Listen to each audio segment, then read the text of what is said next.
When I read the script for The Unquiet Dead, it had those elements which are genuinely terrifying, of the dead coming back to life, of the dead killing the living, of Rose being put in mortal danger by these really scary creatures. And I don't think I ever deliberately camped up the terror of what Mark had written.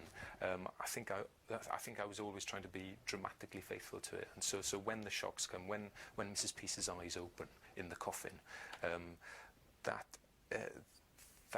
it's about making that moment dramatic as it's written, rather than forcing something that isn't there. For me, it wasn't too scary. But I mean, I was really I mean, when you've worked on a show, when you've worked on an episode for 9 months, and you've seen it so many times, you know, nothing shocks you, nothing makes you laugh, nothing scares you, because you've seen it so many times. And when I was in the dub, kind of mixing the music and setting all the final dialogue levels, there was one moment in the theatre as these ghosts are whirling about that really gave me the creeps, and it cheered me up so much.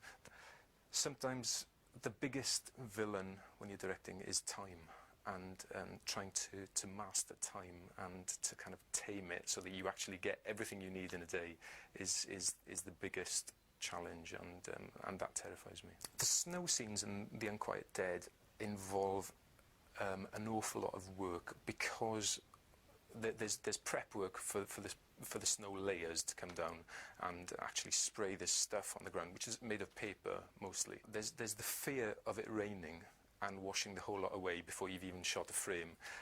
There's also, when we shot in Swansea, there's the issue of the wind, because the wind was kind of howling down a wind tunnel, basically, where we were shooting, and kind of whipping up this snow and driving it into the actor's eyes, driving it into the horse's eyes. So that was a bit of a big deal.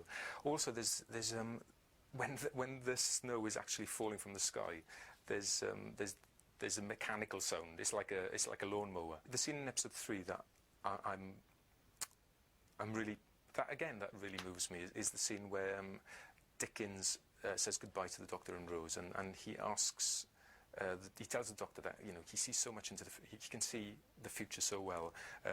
Can he tell him what happens to his books? And the Doctor says, well, your books last forever. And there's something about the magic of time travel that really excites me.